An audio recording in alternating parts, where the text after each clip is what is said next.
Salutations à tous, frères et sœurs. Salutations à toi qui viens de découvrir cette chaîne Zulu Lassan officielle. C'est toujours le frère Constant Motati Timbe, dans la continuité des messages et des exhortations par la manifestation de la grâce de Tété Loba, créateur unique et véritable, et par la permission du seul enseignant mandataire de notre époque, notre Mouledi Zulu Lassan. Nous allons encore aller dans Kalata Ballet, comme dans l'accoutumée, le livre de la véritable histoire de l'homme noir, la seule Bible authentique, sans erreur ni contradiction. Nous avons la grâce de lire encore dans le livre d'Essombé, celui dont ils ont falsifié le nom dans les Bibles classiques en donnant le faux nom de Paul. Mais sa véritable histoire est restaurée à notre époque et nous connaissons son véritable nom, car Essombé, qui signifie le jeune, était un noir comme tous les apôtres, les patriarches, les matriarches, les prophètes et les prophétesses, qui étaient tous des noirs, car la spiritualité, c'est une question de race. Mais néanmoins, à notre époque, c'est l'époque de la manifestation de la grâce également pour ceux qui sont non noirs, qui ont l'amour de la vérité et qui veulent marcher selon la vérité, de venir dans le chemin de l'initiation à la sanctification pour atteindre l'Ongela Bwindea, donc la vie éternelle. Il leur est permis donc de venir, procurez-vous Kalatambale et suivez les enseignements de Zulu Lasson et surtout, mettez-les en pratique. Et on va comprendre pourquoi est-ce que je le dis là. Donc, Essombé, qui est Paul, comme j'ai dit dans son livre, qui est la réconciliation, nous allons lire au chapitre 5 du verset 1 jusqu'au verset 14. Et le titre du chapitre de ce passage, c'est le jugement du Mundima Beko Kisedi. Et Mundima Beko Kisedi, c'est l'entité des châtiments en charge du domaine de la nature. Et donc, on va parler du jugement. Quel est le jugement de cette entité? Pourquoi il est ici Essombé, il nous parle du jugement du Mundima Beko Kisedi. Car dans le quotidien du visible, de cette réalité qui est déjà passée, beaucoup de personnes se livrent à manifester des jugements par rapport à leur propre nature, par rapport à ce dont ils pensent avoir pénétré dans la compréhension de la spiritualité, de comment les lois sont manifestées dans le visible, de ce qu'est la vie, de ce qu'est le comportement, de ce qui devrait être manifesté ou ne pas être manifesté. Et beaucoup se gourrent dans leur raisonnement parce qu'ils ne sont pas passés par l'initiation de la vérité, donc la véritable spiritualité. En cela, Essombé ici, il parle du jugement du Mundima Beko qui s'est dit. Ça veut dire qu'il donne une référence par rapport à l'entité qui est en charge des jugements. Ici, l'entité des châtiments en charge du domaine de la nature qui va manifester des jugements. Donc, quand il y a des jugements qui sont manifestés dans le visible, c'est cette entité-là qui manifeste donc ces jugements. Et ces jugements sont selon la vérité, selon ce qui est manifesté par le grand ordre des choses, car c'est une entité du grand ordre des choses. Donc, Mundima Beko qui s'est dit. Et au verset 1 ici, Essombé, il nous dit, l'homme charnel, virgule, peu importe qui il est, lui qui juge est donc inexcusable, virgule, car en jugeant les autres, virgule, il se condamne lui-même, puisque lui qui juge fait les mêmes choses. Dans cela ici, Essombé, il nous parle de l'homme charnel. L'homme charnel, c'est qui? C'est l'homme qui est livré à lui-même. C'est l'homme qui ne marche pas, c'est l'insensé en fait. C'est l'homme qui ne marche pas selon le sens de la spiritualité. Donc, qui ne met pas en pratique les recommandations, les lois, les préceptes du verbe de Loba. Et on peut voir, même par rapport à la comparaison déjà par rapport à l'homme charnel, dans Essombé 14, verset 13 à 14, on peut lire où Essombé lui-même il parle, et ici il va parler de l'homme purement charnel comparé à l'homme spirituel, car il faut d'abord faire la distinction pour bien comprendre de quoi Essombé il parle ici. Et il nous dit au verset 13 du chapitre 14 de son livre, « Mais l'homme purement charnel, livré à lui-même, ne reçoit pas les choses du mundi de Loba, donc de l'esprit de Loba. » Non pas que Loba a un esprit, car Loba il est au-delà de tout, car il est créateur unique et véritable, il est au-delà de la condition de divinité, d'esprit supérieur, de Dieu, pour ceux qui utilisent ce terme-là. Car il est créateur unique et véritable. Et un Dieu, c'est une créature, même si c'est une créature suprême. Donc il dit, je répète le verset, « Mais l'homme purement charnel livré à lui-même ne reçoit pas les choses du mundi de Loba, virgule, car elles sont une folie pour lui et il ne peut les connaître, virgule, parce que c'est spirituellement qu'on en juge. » Point. Donc les personnes qui sont livrées à elles-mêmes, donc les hommes charnels, eux qui vont émettre des jugements, comme il est dit dans le verset 1 du chapitre 5 dont on a lu, qui vont émettre des jugements par rapport à des situations que eux-mêmes ils manifestent, pour essayer de condamner d'autres personnes, ben, en condamnant les autres personnes, elles-mêmes, elles se jugent, ces personnes. Verset 14 du chapitre 14 des Sombets, par rapport à l'illustration pour la compréhension en profondeur, il est dit l'homme spirituel selon la vérité, virgule, au contraire. Donc au contraire de quoi? Au contraire de l'homme charnel, l'homme totalement charnel, virgule, juge de tout, virgule, et il n'est lui-même jugé par personne du visible et du non visible, visible avec V minuscule et non visible avec N et V minuscule. Point. Donc Essambet ici, il met la précision, il montre la précision que l'homme spirituel, donc l'homme qui a atteint la sanctification, donc l'homme qui est sanctifié, qui euh, euh, peut manifester un jugement. C'est lui qui peut juger, car il est, selon la loi, son jugement sera conforme au jugement spirituel, donc du jugement du Mouzima Beko qui s'est dit. Donc ça sera dans le même sens, donc selon la loi. Donc il ne va pas s'appuyer sur lui-même pour pouvoir émettre un jugement. Donc son jugement sera équitable. Son jugement sera selon la justice. Car lui-même, il ne fait pas les choses dont il juge. Et ça nous amène aussi à voir, on voit que dans les religions dites révélées, qui sont toutes fausses, car toutes les religions sont fausses, peu importe la religion, ces religions se targuent de posséder la vérité, pourtant elles sont dans l'erreur. Et on voit dans le comportement déjà de personnes, de ceux qui pratiquent ces religions-là, leur comportement, leur manière de penser, de voir, d'agir, de se mouvoir, on voit déjà la corruption dans leur comportement. Et ça émane de déjà la nourriture qu'ils ingurgitent par rapport à ces fausses doctrines-là. Donc, ils sont que le reflet de la fausseté dont ils se servent pour pouvoir targuer ou cibler les autres religions de fausses ou d'anti-vérité, alors qu'eux-mêmes sont dans l'anti-vérité, sont de l'anti-vérité. Donc, ces religions ou ces religieux qui vont juger d'autres religieux ou d'autres pratiquants qui ne font pas partie de leur soi-disant communauté, secte, tout ça, se condamnent eux-mêmes. Parce que le dogme, la base du fondement de toutes les religions, donc la religion, c'est déjà le mensonge. C'est le mensonge, c'est l'anti-vérité, c'est contre la spiritualité. Et la spiritualité, c'est quoi? C'est la vérité, la spiritualité. Donc, et en cela, là, il y a le domaine de la religion, des fausses doctrines, et même dans ceux qui décident de marcher, de suivre le marché selon le verbe de l'Oba, néanmoins, il peut y avoir des manifestations en fonction des natures des personnes qui ne sont pas totalement sanctifiées. On peut voir des comportements d'hommes charnels qui se manifestent, donc d'hommes livrés à eux-mêmes, c'est-à-dire dans leur compréhension des choses, de ce qu'il faut manifester, ils vont manifester des comportements qui ne sont pas adéquats selon la spiritualité. Et en cela, le Verbe nous recommande, par la parole de Djoki Sabé, qui est le véritable Christ noir, et non ce Jésus, cette abomination qui n'a jamais existé, nous dit dans Koudoumane 36, verset 77, où il parle de l'hypocrite qui juge son frère et sa sœur, mais ne juge pas, n'expose pas ce que lui-même il fait. Donc on va lire dans Koudoumane 36, 77. Alors, il dit, pour lire ça exactement, avec précision, Koudoumane, donc Djoki Sabé, il dit au verset 77, parce que le titre c'est Ne juge point. Il va préciser au verset 77, hypocrite, point d'exclamation. Juge et expose premièrement la faute qui est en toi, virgule, et alors tu verras comment juger et exposer la faute qui est dans ton frère ou dans ta sœur en étant hors de la condition du visible. Point. Et la précision ici, c'est en étant hors de la condition du visible. Pourquoi? Parce que être hors de la condition du visible, c'est ne plus être dominé par rapport aux choses du visible, aux choses charnelles. Donc, c'est être dans l'état de l'homme spirituel.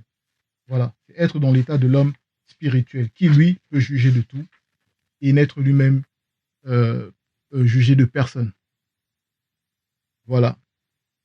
Et on peut voir aussi, même au niveau de la société, des personnes, on peut voir des juges, ceux qui vont essayer de juger, enfin, ceux qui vont avoir le titre de juge parce qu'ils sont passés par une école pour pouvoir avoir ce titre-là. Mais néanmoins, eux-mêmes derrière, voilà, on voit, il y a des histoires par rapport à ce qu'ils vont manifester. Il y a la corruption de certains juges et autres. Et On va voir dans Mutatedi, chapitre 7, verset 6, là ici qui parle de ne pas devenir juge si on n'est pas capable d'extirper l'injustice. On va lire ça. Dans Mutatedi, chapitre Mutatedi, c'est Mutatedi par Monmon, donc c'est orientation à l'ouverture de la sagesse, où il nous est dit au chapitre 7, comme j'ai dit, au verset 6, ceci: ne cherche pas à devenir juge, virgule, si tu n'es pas capable d'extirper l'injustice, virgule, car tu pourrais être influencé par la personne d'un prince et compromettre ainsi ta propre intégrité, comme on peut voir aussi dans le livre de Moukaï Sedi, dont ils vont falsifier son nom en donnant le nom de Daniel, où là, il y avait des personnes, des anciens du peuple qui avaient été désignés des juges pour donner des jugements. Eux-mêmes étaient possédés par des Bebrandam Bodima Mudima Bobé, donc des démons, des satyres. Et imaginez donc le jugement qu'ils allaient prononcer, qu'ils prononçaient au niveau de la population, au niveau du peuple, quand ils jugeaient les non-initiés, pour pouvoir leur faire comprendre que oui, non, voilà, il ne faut pas pratiquer l'adultère, il ne faut pas tromper, mentir, alors qu'eux-mêmes, ils convoitaient déjà celle dans les bibliothèques classiques qu'ils appellent Suzanne, dont son véritable nom est Dipaki. Ils convoitaient déjà cette belle femme noire. Donc, vous voyez, ils ne pratiquaient pas, c'est-à-dire ils ne mettaient pas en pratique déjà ce que forcément ils allaient y manifester comme jugement. Voilà. Et en cela, on passe au verset 2, où on revient au chapitre 5 principal de cette exhortation, par la manifestation de la grâce de Tété, au verset 2, où il est dit: nous savons, virgule, en effet, que le jugement du Mundima Beko qui s'est dit contre ceux qui commettent de telles choses est selon la vérité. Point. Parce que Mundima Beko qui s'est dit, donc cette entité ne peut pas se tromper. Comme toutes les entités du grand ordre des choses, elles ne peuvent pas se tromper car elles sont au-delà, elles ont passé l'initiation, elles ont réussi l'initiation et elles ne peuvent être assujetties ou dominées par l'antivérité. En cela, les entités déjà, elles ont vu toutes les réalités. Elles ont vu dans le visible tout ce qui va se passer. Donc c'est comme, par exemple, quelqu'un qui va regarder, je prends un exemple, hein, juste pour la compréhension, qui va regarder un film qu'il a déjà vu, qui connaît la fin, et qui sait ce que la personne va manifester dans ce film-là, comme erreur, comme antivérité, et à chaque fois ça va se manifester, ben, va donner un jugement car il est hors de cette réalité-là, car il a déjà vu la fin. Et les entités connaissent à chaque fois quelle est la bonne solution. Elles ont déjà tout examiné, car elles connaissent tout déjà. Et elles sont alimentées, elles sont sous mandat du verbe de l'Oba. Et le verbe de l'Oba, c'est la vérité. Donc le jugement qu'elles vont manifester, forcément, ne peut être que selon la vérité. Au verset 3, il est dit: l'homme charnel qui juge ceux qui commettent de telles choses, virgule, et qui les fait, virgule, pense-t-il qu'il échappera au jugement du Mundima Beko qui s'est dit? Point d'interrogation. Donc, Essombe ici poursuit, parce qu'il y en a qui pensent que dans leur quotidien, ce qu'ils vont manifester, les œuvres mauvaises qu'ils vont manifester, ils ne vont pas rendre compte en fait des actes qu'ils vont manifester. Donc, c'est leur âme livrée à elle-même qui se permet d'utiliser leur corps, donc leur avatar du visible, pour commettre des actes euh, indécents, qui manquent de pudeur et de respect d'homme. En cela ici, il pose la question que mais ces personnes-là, en fait, elles sont non seulement insensées, mais elles sont dans une folie de penser que ce qu'elles en vont manifester, ça va échapper au jugement du Mundima Beko qui s'est dit. Parce que comme j'ai expliqué tout à l'heure, les entités elles voient tout. Il n'y a rien qui leur échappe dans le visible. Donc en cela, ces personnes qui vont se permettre de mentir, de tricher, de tromper, d'usurper, de falsifier, dénigrer, condamner les autres alors qu'elles-mêmes font ça, ben, elles font que ce n'est que le reflet par rapport à eux-mêmes au niveau du jugement.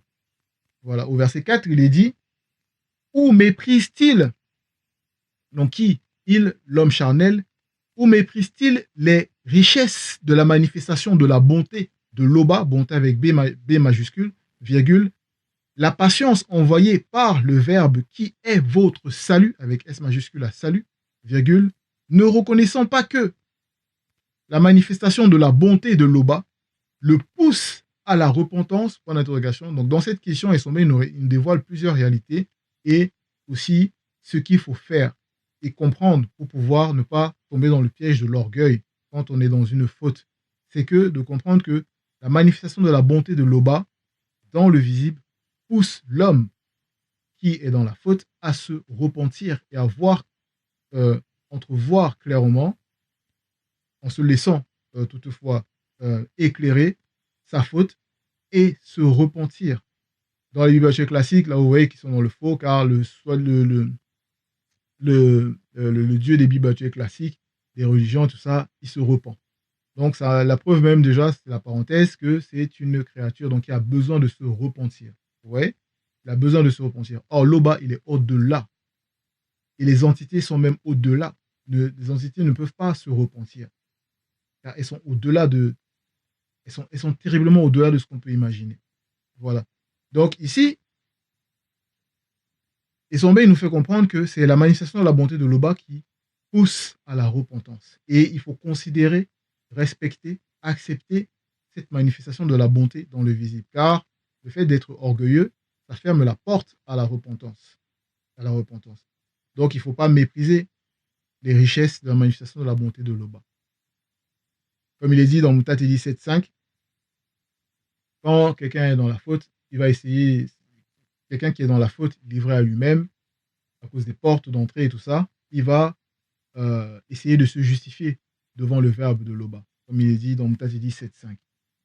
Or, il est dit, je vais relire le verset plus clairement, dans Mutatili chapitre 7 au verset 5, où il est dit, voilà, hop, 7.5, devant le verbe de Loba, virgule, n'essaie pas, donc il ne faut même pas essayer, n'essaie pas de te justifier, virgule, ni devant le roi initié de jouer au sage.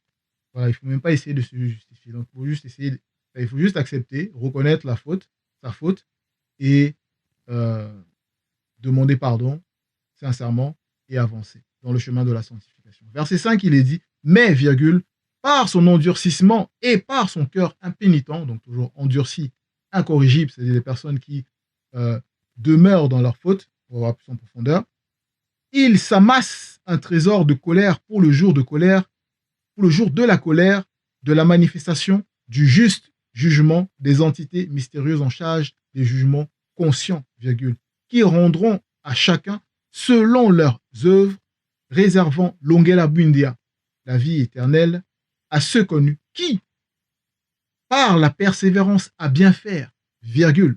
Donc en cela, on voit par rapport à celui qui a le cœur impénitent, lui, il n'a pas la persévérance à bien faire. Il persévère à mal faire. Donc toujours dans son inconduite, son endurcissement. Donc il ne veut pas changer de voie. Si ses projets sont défaillants, mauvais, il s'obstine voilà, là-dedans. S'il a une conception par rapport à quelque chose et qu'on lui explique autrement la chose, selon la vérité, il demeure néanmoins dans sa compréhension, quoique ayant entendu et compris ou manifesté qu'il ait compris ce qu'on lui a expliqué. Donc, après la virgule ici, cherche l'honneur, virgule, la gloire et l'immortalité, avec I majuscule à l'immortalité. Donc, ceux connus, qui par la persévérance à bien faire, cherchent l'honneur, la gloire et l'immortalité. Donc ici, il y a trois plans, trois phases, trois dimensions. Rechercher l'honneur, la gloire et l'immortalité. L'immortalité, donc c'est l'ongela bundia, la vie éternelle. Verset 6, mais l'irritation et la colère à ceux qui, par esprit de dispute, virgule, sont rebelles à la vérité et obéissent à l'injustice. Point. Donc il n'y a pas de juste milieu. C'est soit on obéit à la justice, soit on obéit à l'injustice. Soit on marche dans la vérité, soit on est dans l'anti-vérité. Et en cela, ici, ils ont dit, l'irritation, la colère est réservée à ceux qui ont cet esprit de dispute. Ceux qui sont toujours en train de rechercher des disputes, attiser des disputes, essayer de déclencher des disputes par leurs mots, leur langage, leur comportement. Voilà, donc ils ont cet esprit de dispute-là. Et on voit dans Psaume 36, verset 5, le comportement en profondeur de ces personnes, où il est dit, ils méditent l'injustice sur leur couche, virgule. Ils se tiennent sur une voie qui n'est pas bonne, ils ne repoussent pas le mal. Donc ces personnes-là, ils savent qu'ils sont dans le faux. Dans leur couche même, ils méditent le mal. Oh, comment est-ce qu'ils vont faire du mal à leur prochain le lendemain? Voilà, ils ont la rancune, la rancœur.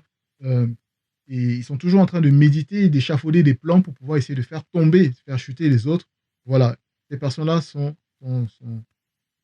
chargées, ce sont des personnes qui, dans leur esprit, et c'est un esprit de dispute. Voilà. Comme il est dit dans Mundangada, chapitre 4, verset 1 à 3, la page 788, donc à la Tambalais, où on va lire. Où ici, Mundangada, il expose très explicitement euh, ce qui se passe donc dans la conscience de ces personnes. L'amour pour les choses mauvaises du visible, c'est le titre, chapitre 4 de Munangada, dont ils vont dire Jacques dans les bibliothèques classiques. Ici, il nous dit, d'où viennent les luttes, virgule, et d'où viennent les querelles parmi vous, point d'interrogation. N'est-ce pas vos passions, virgule, de l'âme qui combattent dans vos membres? Donc ces personnes-là combattent, les passions de leur âme combattent, ça veut dire qu'ils ils sont pas d'accord. Verset 2, vous convoitez, virgule, donc il y a la convoitise déjà, qui n'est pas bon. Donc c'est l'apport de la convoitise déjà qui est touché. Et vous ne possédez pas, vous êtes meurtriers et envieux, donc il y a sont meurtriers, ils ont de l'envie, virgule, et vous ne pouvez pas obtenir. Point. Donc des personnes qui sont là à vouloir désirer des choses dont ils ne peuvent pas obtenir. Point. Vous avez des querelles et des luttes, virgule, et vous ne possédez pas parce que vous ne demandez pas. Point. Et à supposer même que ces personnes demandent, au verset 3, il est dit, vous demandez, virgule, et vous ne recevez pas parce que vous demandez mal, dans le but de satisfaire vos passions de l'homme livré à lui-même. C'est toujours, on revient à l'homme livré à lui-même, les passions de l'homme livré à lui-même. C'est ça le problème. Ici, Kessombe, il expose donc ces personnes avec des esprits de dispute qui sont rebelles à la vérité. Pour cela, il faut s'éloigner de tout esprit de dispute. Il faut stopper et cesser toute manifestation de dispute pour qu'on soit dans la paix selon la vérité. Verset 7, tribulation et angoisse. Donc là, il poursuit par rapport à ceux qui manifestent des personnes qui sont livrées à elles-mêmes. Ce que Mundima Beko qui s'est dit, donc, ce qu'ils vont recevoir par rapport au jugement des entités mystérieuses en charge des jugements conscients. Donc il y a tribulation et angoisse aussi sur toute âme d'homme qui fait le mal, virgule, sur le non-initié premièrement, puis sur le blanc et le sang mêlé. Parce que c'est vraiment le non-initié, c'est le noir qui ne marche pas selon la vérité, qui n'applique pas entièrement la loi du verbe de Loba qui est inscrite en lui, on va lire par la suite. Puis il y a le blanc et le sang mêlé par rapport à leur manifestation dans le visible. Donc il y a d'abord eu par rapport à l'hybridation des anges déchus du troisième ordre avec les femmes noires non initiées de la lignée de Tonguissé, où les blancs ont été manifestés. Et après, ces mêmes blancs se sont unis avec d'autres femmes noires et ça a manifesté donc les sangs mêlés. Bon, voilà. Donc, même si des personnes vont montrer qu'elles sont dans le visible, qu'elles ont une richesse, qu'elles sont parfaites, qu'ils ont une bonne vie, vous voyez, dans les réseaux sociaux, les influenceurs, ils vont essayer de montrer que oui, voilà, ils ont réussi. Mais vous ne savez pas ce qui se passe derrière dans leur conscience, comment est-ce qu'ils ont fait pour obtenir ces richesses-là, les portes qu'ils ont ouvertes pour pouvoir obtenir ça. Ce qui font paraître comme ayant travaillé dur ou voilà, ou avoir eu des astuces pour pouvoir devenir riche et tout ça. Mais dans leur conscience, s'ils ont fait du mal, ils ont obtenu ça de manière frauduleuse, leur conscience les juge. Vous ne savez pas ce qui se passe derrière, parce que Mundima Beko qui s'est dit ne laisse rien passer. Il y a la notion du contre-pouvoir.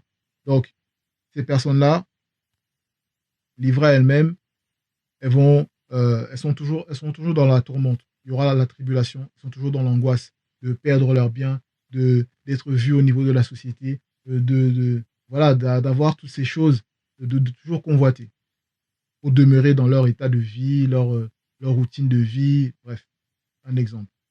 On peut voir même dans des familles où ils sont riches, ils ont une certaine forme de richesse, ils ont réussi selon le visible, mais derrière, ils ont réussi comment? Frauduleusement. Dans la famille, le père, il s'embrouille avec la mère, il essaie de tuer la mère, il essaie de dénigrer la mère fait pareil par rapport au père, le fils derrière lui, voilà, il voit la situation, il essaie d'en profiter, il essaie de dominer le père, d'autres enfants, ils tombent dans la déviance sexuelle, tous ces trucs, voilà, vous voyez, c'est ce qu'ils essaient même de montrer dans des séries, de refléter les états de certaines sociétés, de personnes qui peuvent avoir une certaine forme de richesse, avoir bâti un empire, mais frauduleusement. Vous voyez, ils sont toujours dans le tourment du feu de la parole, c'est-à-dire du contre-pouvoir par rapport à ce qu'ils font. Verset 8, gloire, honneur et paix pour le non-initié gracié. Clair. La gloire, l'honneur et la paix sont réservés aux non-initiés graciés, donc celui qui a reçu la grâce, qui accepte et qui marche selon la vérité. Voilà, c'est l'objectif dont on doit garder dans notre cheminement. Verset 9, et pour le verbe de Loba, il n'y a point d'acception de personne. Ça veut dire que ni de considération par rapport à la personne, de préférence, de reconnaissance, c'est-à-dire quoi que des personnes qui vont se dire oui, voilà, ou soit des personnes qui pensent être anciennes, suivre le message depuis longtemps, ou des personnes qui pensent que oui, voilà, elles sont de bonnes personnes, qui pratiquent l'aumône, la charité et tout ça, qui pensent que oui, parce qu'elles elles pratiquent ces choses-là, elles sont de bonnes personnes, donc elles vont pouvoir se justifier, ou ça leur ouvre la porte à pouvoir manifester ou avoir un péché mignon, ou voilà une défaillance, de se dire oui, non, euh, eux, ceux qui sont dans le visible, qui ne connaissent pas Loba, ils vont dire Dieu va les écouter, Dieu les connaît, Dieu les regarde, voilà, alors que leur Dieu c'est une créature. Mais ceux qui marchent selon la vérité et qui connaissent Loba par les enseignements qu'ils ont reçus, eux ils vont penser que non, le Verbe va comprendre, que oui, non, oui, voilà, le Verbe me connaît, voit comment j'agis, que ces personnes agissent, c'est ce que j'ai fait devant le Verbe de Loba, donc oui, voilà, même si j'ai un petit débordement, non, le Verbe ne va pas me frapper ou le verbe ne frappera pas cette personne. Donc ça veut dire que là, ici, ces personnes ne comprennent pas que, et pour le verbe de Loba, il n'y a point d'acception. Donc de considération, de préférence, de reconnaissance par rapport à ce que la personne va manifester, de personne. Parce que le verbe de Loba, c'est la justice. C'est tu mets en pratique, c'est bien. Tu ne mets pas en pratique, ben, il y a le résultat derrière, parce qu'il n'y a pas d'effet sans cause du fait que tu n'aies pas mis en pratique. Verset 10, tous ceux qui ont péché sans la loi périront sans la loi, virgule. Et tous ceux qui ont péché sous la loi seront jugés selon la loi. Donc ici, on voit même que ça se passe dans Apocalypse chapitre 20, verset 12 à 14, on va lire plus tard. Mais ici, donc, tous ceux qui ont péché sans la loi, ça veut dire, bon, par exemple, ceux qui sont dans les religions, ces abominations, ou ceux qui disent même athées, ou tout ça, voilà, dans toutes ces choses bizarres, lors du jugement, ils seront jugés par rapport à leurs œuvres, par rapport à ce qu'ils ont manifesté. Ça veut dire que même dans ceux qui se disent religieux, qui ont leur faux livre, leur grimoire rempli d'anomalies, d'abominations, même eux-mêmes, ils ne respectent même pas ce qui est écrit dans leur livre. Je crois que dans leur livre, déjà, c'est en pleine contradiction. Donc, le fait déjà qu'ils essaient de penser qu'ils sont injustifiables, ou plutôt qu'ils pensent qu'ils sont inaccusables, même au niveau de leur propre loi déjà, ça les condamne parce qu'ils n'appliquent même pas à 100% ce qui est écrit dans leur faux livre. Donc, en cela, au chapitre 20, du verset 12 au verset 14, dans Bébi, c'est dit, donc Apocalypse, qui signifie révélation, et pas fin du monde, Armageddon, tout ça. Il est dit ici, par rapport à l'Akisabé, dont ils vont dire Jean dans les littératures classiques, qui nous dévoile ici, dans Apocalypse, ce qui va se passer au niveau du jugement dernier, où il dit, je vais retrouver le chapitre, le jugement dernier, donc jugement avec J majuscule et dernier avec D majuscule, où il est dit, puis je vis plusieurs Djopeleb et petits, entre guillemets, trône, entre parenthèses, pouvoir suprême, alimenté par le grand tout, et les entités mystérieuses en charge des jugements conscients qui étaient entre eux. Comme on a vu dans les versets précédents, chacune des entités mystérieuses en charge des jugements conscients représente le contraire du péché commis par chaque accusé. Ainsi, la terre et l'univers visibles pour ceux du visible disparus, du visible devant leur face, et il ne fut plus trouvé de place pour eux. Donc là, on voit que quand les entités en charge des jugements conscients, les entités mystérieuses en charge des jugements conscients vont se présenter devant ces personnes qui qui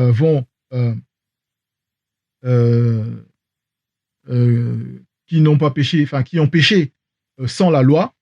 On va leur présenter, ces entités vont leur présenter donc le contraire du péché qu'ils ont manifesté. En cela, ils ne pourront pas se justifier. Ils ne pourront pas se justifier. Au verset 13, les morts qui furent jetés ou incinérés et ceux qui moururent dans les mers, les océans, revinrent à la vie. Par un passage secret du Mundi Makwedi, séjour des morts, je vis les morts, les grands et les petits, les blancs et les sans mêlés, qui se tenaient devant les Djopel et les petits, trône, pouvoir suprême, sans que ceux-ci ne puissent les voir. Des entités témoins issus du grand ordre des choses firent leur apparition, des livres furent ouverts, entre parenthèses. Et l'entité connue sous le nom de l'arbre de vie, principe des vies, fit aussi son apparition. Un autre livre fut ouvert, celui qui est le livre de vie. Et les morts, blancs et sans mêlés, furent jugés selon leurs œuvres, d'après ce qui est écrit dans ces livres. Donc, les non-initiés, eux, ils furent jugés, au verset 15, on va poursuivre. Les non-initiés, eux, furent jugés par par les initiés en chef. Donc, vous voyez, même les animaux aussi seront jugés. Donc, ça veut dire que personne ne peut échapper euh, au verbe de Loba, au jugement du verbe de Loba. Verset 11, il est dit, ce ne sont pas en effet ceux qui écoutent la loi qui sont justes pour le verbe de Loba, mais ce sont ceux qui la mettent en pratique qui seront justifiés. Et en cela, on voit que ici, Essombé, il nous dévoile que ce n'est pas juste le fait d'écouter, ce n'est même pas le fait d'écouter. Parce qu'il y a écouter et écouter. Certains pourraient dire, oui, ça fait des années qu'ils écoutent les enseignements de Zulu Lassan, le seul enseignant, voilà, qui le clame, oui, voilà, et qui pense que c'est simplement le fait d'écouter. Le message, certes, arrive, donc il y a l'appel, ils reçoivent, ils écoutent. Maintenant, que font-ils de ce qu'ils ont reçu? Et c'est là où la justice se manifeste. Ça veut dire que pour pouvoir être justifié, il faut le mettre en pratique. C'est-à-dire il faut pratiquer ce qu'on reçoit, ce qu'on entend, l'enseignement qu'on reçoit dans notre quotidien. Et c'est ça que le verbe de Loba considère. C'est la mise en pratique. C'est la mise en pratique. Il n'y a que ça, la mise en pratique, pour être justifié. Ce n'est pas le nombre d'années qu'on écoute les enseignements, ce n'est pas ça. C'est la mise en pratique.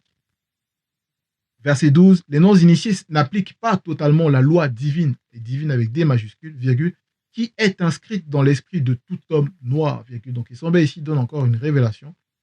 Il révèle, pour ceux qui ne connaissent pas, qui ne comprennent pas, ou qui ne connaissaient pas le verbe de Loba, mais qui viennent de découvrir cette vidéo, c'est que l'homme noir, dans son esprit, est inscrite la loi divine. Dans cela, ici, il dit les non-initiés. Donc, certes, un non-initié, c'est, on va dire, un noir qui ne marche pas pleinement selon la vérité. Donc, c'est celui qui n'applique pas totalement la loi divine qui est inscrite en lui. Parce qu'il y en a, ils peuvent ne pas voler, ne pas mentir, ne pas tricher, ils savent ça, donc ils ont reçu ça, des falsifications, des récits, des copies des récits primitifs déjà ancestraux de l'histoire de l'homme noir. Ils ont transformé, rédigé, ramené ça sous forme de Bible, de rouleaux qu'ils ont rassemblés pour essayer de ramener, de faire croire que ces lois-là émanent de ces peuples-là. Non. Donc il sait ça, il a déjà ça en lui, l'homme noir. Voilà. Parce que le blanc et le sang mêlé, eux, sans le verbe de Loba, sont naturellement dominés par le péché. Voilà. Parce qu'ils ont la loi ils entendent dans leur conscience la loi de leur géniteur qui les soumet, les domine à manifester l'antivérité, ce qu'ils ont manifesté. Et en cela, la loi divine, donc c'est le lien mystérieux. Ça veut dire que dans chaque homme noir, il y a cet ADN spirituel-là. Et c'est ce lien-là qui permet qu'il soit conscient de la loi divine. Mais du fait qu'il n'applique pas totalement, ça fait que le lien mystérieux, il se détache ou il est comme étouffé. Voilà. Qui est inscrit dans l'esprit de tout homme noir. Parce que même, on peut voir là, on ne va pas lire, sinon ça va faire un peu plus long. Où il est dans Temoussia, chapitre 33, verset 13 au verset 16, où on voit comment les entités avertissent même les non-initiés lorsqu'ils sont sur leur couche, leur mettre le sceau à leur instruction pour leur donner leur permettre de pouvoir marcher selon la loi divine, mais le non-initié, il ne prend pas garde aux avertissements. On poursuit au verset 13. Ainsi, le Verbe montre que l'œuvre de la loi est écrite aussi dans la conscience de leur cœur, virgule, leur esprit en rend témoignage, virgule, car leur conscience s'accuse ou se défendent tour à tour. Donc on voit, ils sont dans la confusion. Ceux qui sont dans les religions dites révélées, ils savent que ça ne mène à rien. Ils voient l'exemple des religions, comment il y a la guerre, les massacres, l'esclavage, les viols, tous les vols de richesses, les pillages. Ils voient le résultat des religions, ils connaissent l'histoire des religions. Certains ne connaissent même pas parce qu'ils ne se renseignent pas au niveau de l'histoire. Mais leurs chefs, ces soi-disant chefs religieux là, ils savent que on va dire, la base même de ces religions a été manifestée par des hommes charnels dans le visible, qui ont été inspirés de manière euh, qui ont été inspirés, mal inspirés, c'est-à-dire par des démons, par des démons. Parce que derrière toutes les religions, ce sont les démons qui animent, c'est-à-dire qui manifestent donc ces fausses doctrines, les démons religieux particulièrement par rapport aux religions. Et en cela, donc, ils savent que déjà la base de leur doctrine, c'est la tricherie, c'est la falsification, c'est la fausseté. Et néanmoins, ils demeurent, les pratiquants, ils demeurent, sachant la vérité par rapport à ça, que par exemple, le seul enseignant mandataire de notre époque, notre Mouledi, Zoulasson leur dévoile, ils néanmoins gardent néanmoins leur ancrage, c'est-à-dire ils s'accrochent à cette anti-vérité. Parce qu'ils ont l'impression que si on leur enlève ça, ils seront perdus, ils ne sauront pas où aller. Alors qu'on leur présente la spiritualité. On leur révèle leur véritable identité pour marcher selon la vérité. En cela, la loi est écrite dans la conscience de leur cœur. Ça veut dire qu'ils savent, ils ont la capacité de comprendre néanmoins que, voilà, là, il y a des erreurs dans leur truc, il y a des contradictions. Ils voient que ça n'a pas réellement, ça n'a pas d'effet dans leur vie. Et par rapport à ce qu'ils lisent même, ils voient que certains vont dire non, ça s'applique à d'autres époques, d'autres vont essayer de maintenant changer, de modifier et de dire que oui, voilà, il faut essayer de moderniser leurs soi-disant dogmes et tout ça pour s'adapter à l'heure, à cette époque, alors que Kalatambale, Bible, livre de la vérité, est au-delà du temps et de l'espace-temps. Ce n'est pas limité, car c'est la vérité. Voilà donc, en cela, leur conscience s'accuse, ils s'accusent parce que ils sont dans la confusion. Au verset 14, c'est ce qui paraîtra au jour où, selon mon évangile, donc l'évangile des sommets, par le mundi, donc l'esprit, avec E majuscule, virgule, le verbe de l'Oba dévoilera les actions secrètes des hommes. Point. Donc c'est ce qui est en train de se passer même à notre époque. Notre Mouledi, il révèle ces actions secrètes-là par les enseignements qu'on reçoit, qui exposent la nature de l'homme charnel pour amener cet homme charnel à se détacher de cette nature charnelle et à devenir un homme spirituel. Voilà, frères et sœurs, c'était l'exhortation à la manifestation de la grâce de Tété. L'Oba est toujours glorifié.